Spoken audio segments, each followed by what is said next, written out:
निम्न में से किसे गांधी जी का कंसाइज कीपर कहा जाता है? सही जवाब होगा ऑप्शन डी, गोपाल कृष्ण गोखले। गोपाल कृष्ण गोखले को गांधी जी का कंसाइज कीपर कहा जाता है। प्रश्न नंबर 2, संगम साहित्य के काल से संबंधित पुरातत्वीय सामग्री कहां से खोदकर निकाली गई? सही जवाब होगा ऑप्शन ए, मदुरई से। प्रश्न नंबर 3, निम्नलिखित में से प्राचीन भारत के किस राजा को आधुनिक लेखकों ने राजा के भेष में सन्यासी कहा है? सही जवाब होगा ऑप्शन बी, अशोक। प्राचीन भारत के राजा अशोक को आधुनिक लेखकों ने राजा के भेष में सन्यासी कहा है। प्रश्न नंबर 4, चट्टानों को काटकर बनाए गए एलिफेंटा के प्रसिद्ध मंदिर किसने बनवाए हैं? सही जवाब होगा ऑप्शन डी, राष्ट्रकूटों ने। प्रश्न नंबर 5, निम्न में से किस क्षेत्र में मध्यरात्रि का सूरज जैसी घटनाएं हो सकती है? ऑप्शन को ध्यान से पढ़ें। सही जवाब होगा ऑप्शन सी, आर्कटिक एवं अंटार्कटिक प्रदेशों में। प्रश्न नंबर 6, अश्व अक्षांश का संबंध है? सही जवाब होगा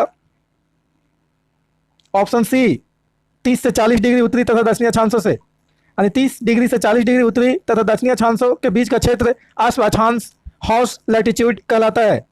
प्रश्न नंबर 7, क्षोभ मंडल की मोटाई बढ़ जाती है? सही जवाब होगा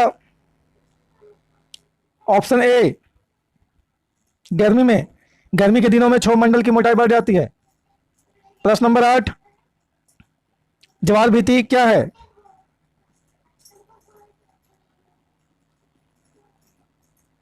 सही जवाब होगा ऑप्शन डी, नदी के मुहाने पर उधर प्रवाह में चलने वाला उच्च ज्वारीय तरंग। नदी के मुहाने पर उधर प्रवाह में चलने वाला उच्च ज्वारीय तरंग को ज्वार भीति, टीडल बोर कहा जाता है। प्रश्न नंबर 9, सूर्य के परिप्रेक्ष्य में चंद्रमा का परिक्रमण काल है?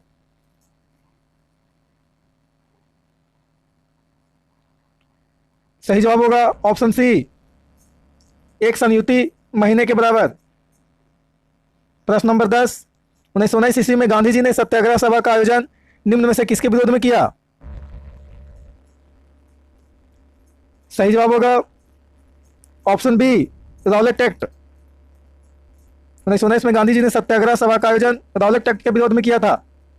प्रश्न नंबर 11, कौन सी नदी उड़ीसा में डेल्टा बनाती है? सही जवाब होगा ऑप्शन ए, महानदी उड़ीसा में डेल्टा बनाती है।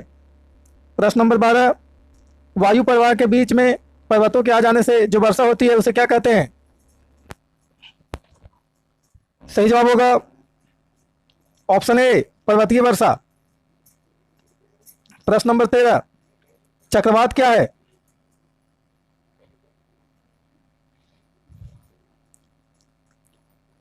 सही जवाब होगा ऑप्शन सी, उत्तरी गोलार्ध में उत्तरावर्त हवाओं की एक निम्न दाब पेटी। चक्रवात उत्तरी गोलार्ध में उत्तरावर्त हवाओं की एक निम्न दाब पेटी है।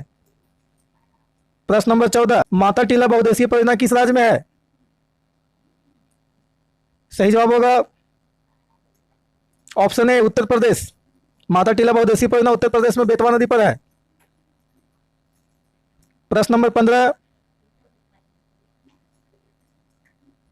मूलभूत अधिकारों का मुख्य उद्देश्य है?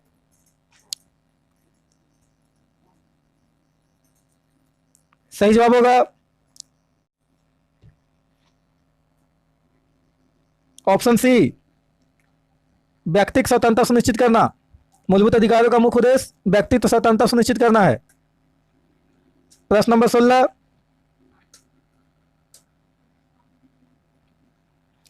मूल संविधान में मूलभूत अधिकारों को 7 भागों में वर्गीकृत किया गया था, परंतु अब केवल ऑप्शन है ए 3 वर्ग में है, ऑप्शन बी 4 वर्ग है, ऑप्शन सी 5 वर्ग है, ऑप्शन डी 6 वर्ग है। सही जवाब होगा ऑप्शन डी 6 वर्ग है। मूल संविधान में मूलभूत अधिकारों को 7 भागों में वर्गीकृत किया गया था, लेकिन अब 6 ही वर्ग हैं मूलभूत अधिकारों का, यानी मौलिक अधिकारों का।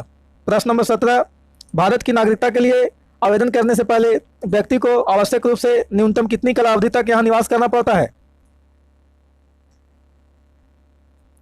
सही जवाब होगा ऑप्शन डी, 10 वर्ष तक।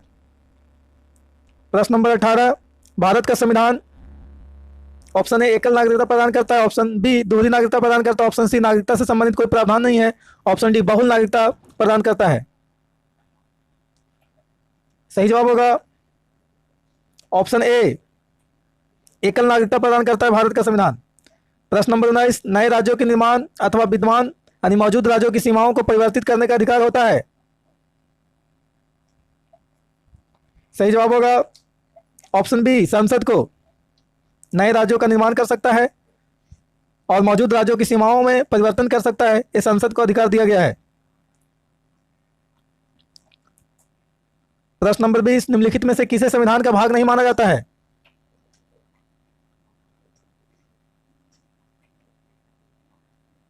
सही जवाब होगा ऑप्शन डी, मूल कर्तव्य। मूल कर्तव्य को, फंडामेंटल ड्यूटी को संविधान का भाग नहीं माना जाता है। बाकी आपका मूलभूत अधिकार, प्रस्तावना और राज्य के नीति तत्व संविधान के भाग हैं, माने जाते हैं। प्रश्न नंबर 21, केंद्रीय मंत्रिमंडल सामूहिक रूप से किसके प्रति जिम्मेदार होता है? सही जवाब होगा ऑप्शन बी, संसद के प्रति। अगर प्रश्न होता है केंद्रीय मंत्रिमंडल व्यक्तिगत रूप से किसके प्रति जिम्मेदार होता है, तो सही जवाब होगा प्रधानमंत्री के प्रति। अगर ऑप्शन चेंज होता संसद के प्रति न रह करके लोकसभा के प्रति होता, तो आपका सही जवाब लोकसभा के प्रति भी हो जाता। अगर व्यक्तिगत रूप से केंद्रीय मंत्रिमंडल किसके प्रति जिम्मेदार होता है, तो प्रधानमंत्री जवाब होगा। और पूछता है यदि केंद्रीय मंत्रिमंडल सामूहिक रूप से किसके प्रति जिम्मेदार होगा, तो संसद के प्रति यानी लोकसभा के प्रति। प्रश्न नंबर 22, महावीर किस राजघराने में पैदा हुए थे? सही जवाब होगा ऑप्शन डी, क्षत्रिय। महावीर क्षत्रिय राजघराने में पैदा हुए थे। प्रश्न नंबर 23, निम्नलिखित में से कौन सा अभयारण्य विश्व धरोहर घोषित किया गया है? सही जवाब होगा ऑप्शन सी, केवलादेव। केवलादेव अभयारण्य विश्व धरोहर घोषित किया गया है, यह राजस्थान में अवस्थित है। प्रश्न नंबर 24, सबसे बड़ी नदी मुहाना है? सही जवाब होगा ऑप्शन बी, गंगा नदी का मुहाना, यह सबसे बड़ा नदी मुहाना है। प्रश्न नंबर 25, सबसे बड़ा लोकतांत्रिक देश है? सही जवाब होगा ऑप्शन बी, भारत। भारत सबसे बड़ा लोकतांत्रिक देश है इस दुनिया की धरती पे।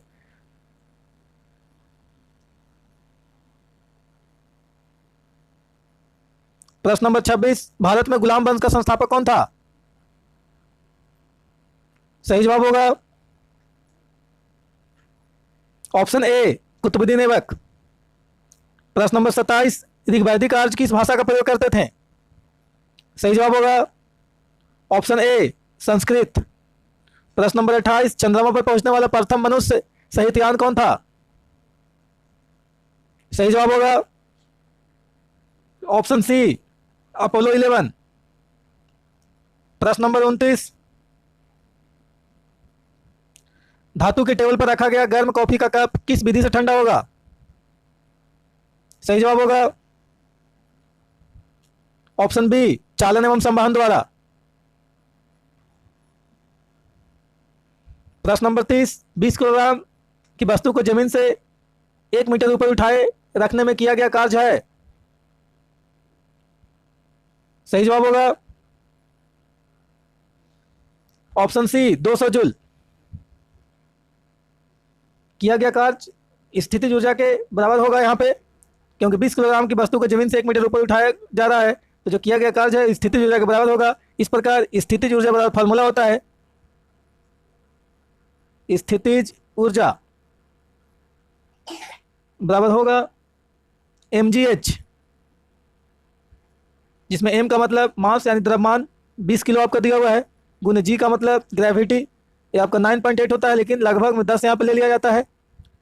गुने एच आपका हाइट दिया हुआ है 1 मीटर गुना 1, इस प्रकार गुना करेंगे तो 20 दहिए 200, यानी 200 जूल आपका सही जवाब होगा। प्रश्न नंबर 31, रेडियो एक्टिव आणविक परिवर्तन में किस प्रकार की तरंगे या किरणें उत्पन्न होती है? सही जवाब होगा ऑप्शन ए अवरक्त। रेडियो एक्टिव आणविक परिवर्तन में अवरक्त किरणें उत्पन्न होती है।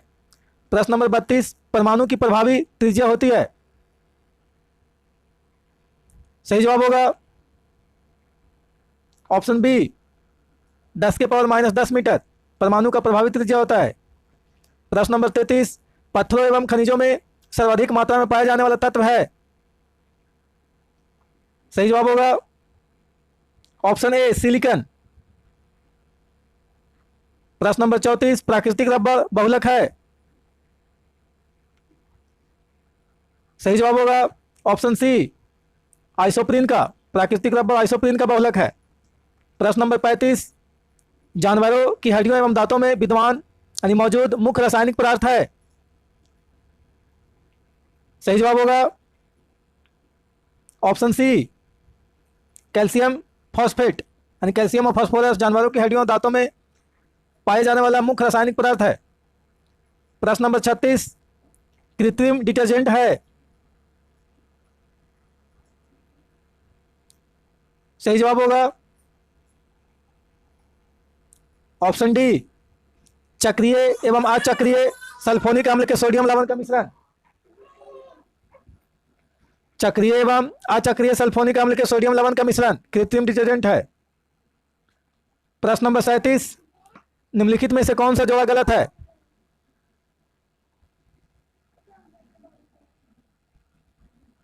सही जवाब होगा ऑप्शन डी भरतपुर अभ्यारण्य मध्य प्रदेश। ये आपका जोड़ा गलत है, क्योंकि भरतपुर अभ्यारण्य राजस्थान में अवस्थित है। बाकी सारे ऑप्शन सही हैं। Corbett national park Uttarakhand, Uttaranchal पुराना नाम है उत्तराखंड का। B Kanha national park Madhya Pradesh, ये आपका सही है। ऑप्शन सी गिर वन गुजरात, ये भी आपका सही है। तीनों ऑप्शन ए बी सी सही है, बाकी डी आपका गलत है। जो भरतपुर अभ्यारण्य मध्य प्रदेश में नहीं बल्कि राजस्थान में अवस्थित है, राजस्थान। प्रश्न नंबर 38, राष्ट्रपति के निर्वाचक मंडल में होते हैं?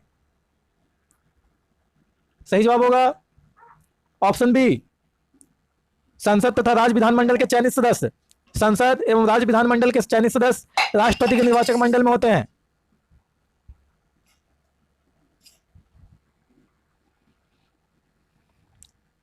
संसद यानी लोकसभा राज्यसभा के निर्वाचित सदस्य और राज्य विधानमंडल यानी राज्य विधानसभा के निर्वाचित सदस्य आपका राष्ट्रपति के निर्वाचक मंडल में भाग लेते हैं और मतदान करते हैं।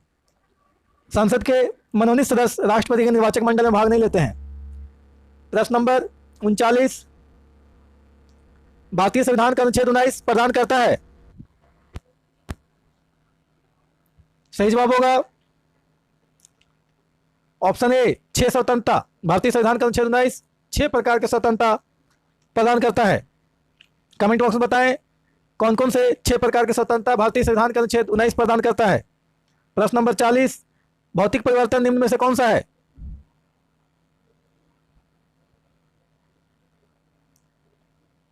सही जवाब होगा ऑप्शन बी जल में शर्करा का घुलना या जल में शर्करा का घुलाना, यह आपका भौतिक परिवर्तन है। बाकी आपका भोजन का पचना, कुकिंग गैस का जलना, दूध का खट्टापन होना, सारे रासायनिक परिवर्तन है। रासायनिक परिवर्तन वैसा परिवर्तन होता है जो एक बार अपना रंग रूप बदल जाता है तो दोबारा उस अवस्था में नहीं आ पाता है। लेकिन भौतिक परिवर्तन वैसा परिवर्तन है जो एक बार उसका रंग रूप को बदल दिया जाए तो दोबारा फिर उसी रंग रूप वाले पदार्थ में बदला जा सकता है। प्रश्न नंबर 41, स्तूप चैतन्य तथा मठ मुख्य रूप से संबंधित है? सही जवाब होगा ऑप्शन सी बुद्धवाद से। स्तूप चैतन्य मठ मुख्य रूप से बुद्धवाद से संबंधित है। प्रश्न नंबर 42, अलकनंदा तथा मंदाकिनी किस नदी की सहायक नदियां हैं? सही जवाब होगा ऑप्शन डी गंगा। प्रश्न नंबर 43, आईना अकबरी किसने लिखी है? सही जवाब होगा ऑप्शन सी अबुल फजल। प्रश्न नंबर 44, आधुनिक भारत के जनक कौन माने जाते हैं? सही जवाब होगा ऑप्शन ए राजा राम मोहन राय। प्रश्न नंबर 45, निम्नलिखित स्वतंत्रता सेनानियों में से किसे शेरे पंजाब के रूप में जाना जाता है? सही जवाब होगा option D, Lala Lajpat Rai. Lala Lajpat Rai Simon commission का विरोध करने वाले व्यक्ति हैं और इसी विरोध करने के दरमियान लाला लाजपत राय को लाठी खाना पड़ा था और इसी लाठी के चोट से लाला लाजपत राय का बाद में मृत्यु हो गया था। प्रश्न नंबर 46, भारतीय राष्ट्रीय कांग्रेस में निम्नलिखित में से कौन सा नेता उग्रवादी दल का था? सही जवाब होगा ऑप्शन सी, बाल गंगाधर तिलक। लाल बाल पाल यानी बाल गंगाधर तिलक, लाला लाजपत राय और बिपिन चंद्र पाल, ये तीनों आपका व्यक्ति भारतीय राष्ट्रीय कांग्रेस में उग्रवादी दल के नेता थे। प्रश्न नंबर 47, 23 मार्च 1931 ईस्वी को निम्नलिखित में से आतंकवाद के किस कार्य के लिए भगत सिंह, राजगुरु तथा सुखदेव को फांसी दिया गया था? सही जवाब होगा ऑप्शन सी, 1928 में लाहौर में सॉन्डर्स की हत्या के लिए, 1928 में लाहौर में सॉन्डर्स की हत्या किए थे ये तीनों व्यक्ति, भगत सिंह, राजगुरु एवं सुखदेव, जिनके वजह से इनको 23 मार्च 1931 को फांसी दिया गया था। प्रश्न नंबर 48, वायु तथा जल द्वारा ऊपर की मिट्टी को हटाया जाना क्या कहलाता है? सही जवाब होगा ऑप्शन ए, मृदा अपर्दन। वायु, जल या मानव गतिविधि के माध्यम से यदि मिट्टी का कटाव होता है और कट करके बह जाता है तो वैसे घटना को मृदा अपर्दन कहा जाता है। प्रश्न नंबर 49, पीलिया निम्न का रोग है? सही जवाब होगा ऑप्शन ए, यकृत। पीलिया यकृत को प्रभावित करने वाला रोग है। यकृत को लीवर, जिगर, कलेजा या कलेजी के नाम से भी जाना जाता है और यकृत के द्वारा ही पित्त रस का स्राव किया जाता है और पित्त रस आपका पित्ताशय में जमा होता है। प्रश्न नंबर 50, मानस वन पशु विहार कहाँ स्थित है? सही जवाब होगा ऑप्शन सी, असम। मानस वन पशु विहार असम में अवस्थित है। एक बात और बता दे कि यदि वीडियो को स्पीड में देखना चाहते हैं, वीडियो देखते समय समय को बचाना चाहते हैं, तो उसके लिए आपको दाहिना कॉर्नर पे 3 आपका बिंदु का निशान दिखेगा, वहां पे क्लिक करेंगे तो आपका वीडियो स्पीड दिखेगा, उसमें आप स्पीड को बढ़ा सकते हैं। सामान्य से यानी नॉर्मल से आपका 1.25 गुना भी कर सकते हैं, 1.50 गुना कर सकते हैं, 1.75 गुना कर सकते हैं और 2 गुना भी कर सकते हैं वीडियो के स्पीड को। अगर 2 गुना करते हैं तो आपका वीडियो अगर आधा घंटा का है तो 15 मिनट में ख़त्म हो जाएगा। इस प्रकार से आपका समय बचेगा, लेकिन आप अपने हिसाब से सेट कर ले कि कितना स्पीड में आपको सही सही समझ में आता है और आप सेट लगा पाते हैं। तो इस प्रकार से आप समय को बचा सकते हैं अपने हिसाब से। ओके।